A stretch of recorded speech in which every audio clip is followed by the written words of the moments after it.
대표님, 요즘 부동산 사기가 많은데 부동산 사기를 안 당하는 법이 뭐가 있을까요? 사기?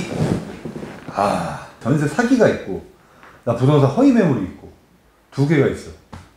뭐가 궁금해? 허위 매물이 좀 많은 것 같아서 허위 매물을 좀 피하는 방법이 좋은 팁 같은 게 있을까요? 부동산 허위 매물이 진짜 많아. 내가 우리 사무실 여기 강남에 이거 이제 이전하려고 알아볼 때도 내가 사무실을 정말 거짓말하다 내가 한 100군데 통화를 한 것 같아. 근데 보니까 재미가 없어? 야, 좀 내보내라. 이걸 보는 사람들은 내가 봤을 때 사시 준비하면 사시 합격을 할 수가 있고 의사 준비하면 의대를 갈 수 있는 사람들이에요. 굉장한 사람들입니다. 예. 인정합니다. 하수하게 부동산인데. 허위 매물이 많아. 아무튼 자동차 같은 경우는 뭐 허위 매물을 해가지고 뭐 없다고 하면 다른 거 사니까 엎어 팔고 뭐 이런 식으로 하는데 그걸 이제 잡는 사람들이 많아져서 실제로 시장이 많이 없어졌어. 근데 부동산은 허위 매물이 아직도 많아. 그리고 잡기가 애매해. 왜냐하면 항상 그런 식으로 얘기하거나 좀 전에 나갔습니다 뭐 이런 식으로 얘기를 해버리거나 강압적으로 플레이를 하지 않기 때문에 공적인 기관이나 이런 데서 좀 주체가 강하게 잡지 않는 이상 사실 잡기가 좀 어렵지. 뭐 어떻게 우리도 이제 안 나가려면 이제 그걸 걸러내야 되는데 이게 뭐 노하우가 될런지 뭐 아닐런지 내가 좀 애매한데 허위 매물인지 아닌지 알아보려면 제일 빠른 방법 중에 하나가 이 부동산들이 물건을 갖고 있는 사람과 손님을 데리고 온 사람들이 있어. 나는 물건이고 넌 손님이 있네 같이 중개하자. 이거를 공동중개라고 해.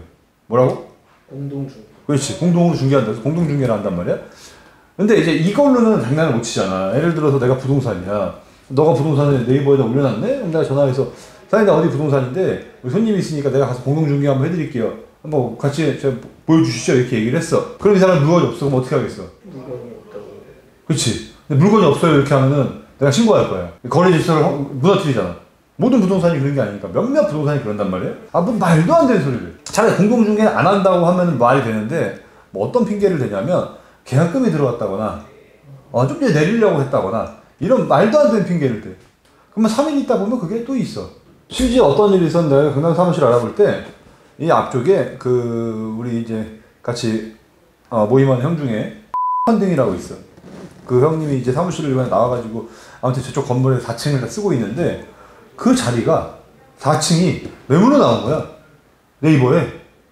근데 그 자리가 좀 가성비가 좋은 자리거든. 한 100평인데 좀 저렴해. 다른 강남에 비해서. 우리가 80평인데 지금 평수가 우리보다 저기 100평이 더 저렴했었어. 관리비까지 포함했을 때. 형님이 나가시려나 보다. 어디 딴데 이제 뭐 사옥이 있으시니까 뭐 그쪽으로 가시나 보다 해서 통화를 했어. 부동산이랑.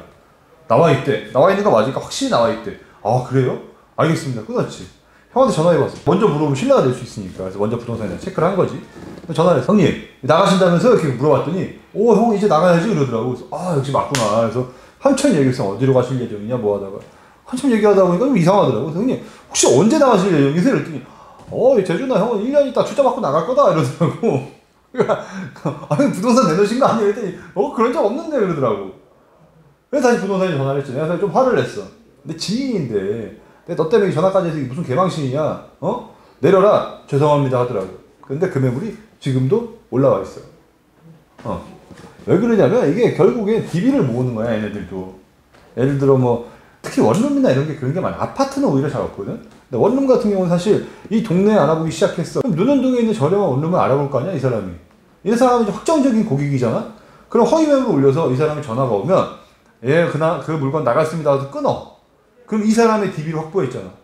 그럼 이제 이 사람한테 좀 며칠 있다가 다른 매물들로 이렇게 보내면서 영업을 하는 거지. 그래서 이거에 대한 처벌이 실제로 강력해. 뭐 부동산 이 중개업 같은 경우 이 처벌이 강력하고 저 명함 줘봐. 강남권들은 구에 따라 틀린데 이게 나도 이제 공인중개사 자격증 갖고 사업자를 갖고 있잖아. 서초구에서 주는 이 중개사 명찰이야. 이제는 이 법이 바뀌어서 이거를 안 차고 중개를 하면 뭐 또 이게 처벌 대상이 되더라고. 그만큼 강력하게 제재를 하고 있는데 이게 현실적으로 쉽지 않지. 왜냐하면 공권력이 사실 이것만 하는 게 아니잖아. 그러니까 중고차 같은 경우는 사실 공권력보다는 물론 공권력의 이제 강력한 어떤 처벌 때문에 잡힌 건 맞아. 근데 그 이면에 컨텐츠를 만드는 분들의 노력이 진짜 실제로 많은 작용을 했어. 그 사람들이 무서워서 허위 매물을 안 하는 경우들이 많아. 왜냐면 공권력은 적용되고 내가 처벌받는데 시간이 오래 걸리기 때문에. 근데 부동산 아직 그런 게 없는 거지. 허위 매물을 안 당하는 노하우에서 좀 셌다. 허위 매물을 안 달려면 전화해가지고 약간 부동산인 척을 하면 조금 금방 걸릴 수가 있어. 아니면 삼촌이 부동산을 하시는데 뭐 오실 때 계약서 같이 써주신다고 한다. 뭐 이런 뉘앙스로 내가 부동산 쪽에 뭐 이제 관련된 누가 있다 가족 중에 이런 식으로 이야기를 하면 상대방의 반응을 봤을 때 좀 이게 허위 매물인지 아닌지 좀 체크를 할 수가 있지. 그런 노하우 아닌 노하우야. 그거 말고는 딱 사실 가보지 않는 이상 아직은 알 수 있는 방법이 뭐 투명치 않지. 그렇습니다. 그럼 만약에 그럼 효과가 있지. 친한 사람 중에 있다. 근데 좀 민망해가지고 내가 따로 왔다. 근데 물어는 볼 거다. 이런 식으로. 물어는 볼 거다. 신뢰가 안 되면. 근데 뭐 어쨌든 있다. 이런 정도 얘기하는 건 나쁘지 않아요. 특히나 뭐 계약할 때 사실 얘기할 일이 없어. 계약할 때 얘기하는 거는 수수료 깎아달라는 얘기로 들리거든, 그게. 좀 위험할 수 있는데 물건을 알아볼 때 정도는 얘기할 수 있지. 아니면 허위 매물이니까 가격이 쌀 거 아니야, 의심이 될 거 아니야. 그럼 전화해서 일단 얘기할 때 뭐 다른 게 아니라 저도 삼촌이 부동산을 하고 있는데 여기 지금 올리신 매물이 좀 없는 매물이라고 자꾸 하셔가지고요. 혹시 이게 있는 매물은 맞죠? 뭐 이런 식으로 물어보면 이제 부동산 업자들끼리는 이거 신고할 수 있는 가능성이 높거든. 그렇기 때문에 부동산 허위 매물 하시는 분들이 조금 몸이 살이지. 그래서 뭐 좀 그렇다. 빌라 이런 건 너무 많고. 공동중개를 거절하는 케이스는 100번 중에 거의 한 번도 없어. 거의 없어. 왜냐하면 부동산이라는 거는 이 물건을 내가 사서 파는 게 아니잖아, 중개인이. 이 물건 주인은 어느 누구한테도 내놓을 수 있거든. 물론 그게 뭐 진짜 무슨 중개하기 어려운 대형 빌딩이나 이런 케이스는 좀 다른데, 아파트야. 너가 집을 팔아. 집 앞에 나가면 부동산 몇 개 있어? 하나 있어? 여러 개 있잖아.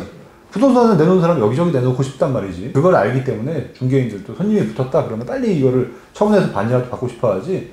그거를 가지고 나는 공동중개를 안 해. 이런 사람들은 거의 없습니다. 그래서 합리적인 의심을 해봐도 돼요. 물론 간혹 뭐 진짜 특이한 케이스가 있지만 그런 케이스 많지 않아요. 네. 그렇습니다. 네, 감사합니다. 좋은 도움이 될 것 같습니다. 감사합니다. 가 이제 빨리.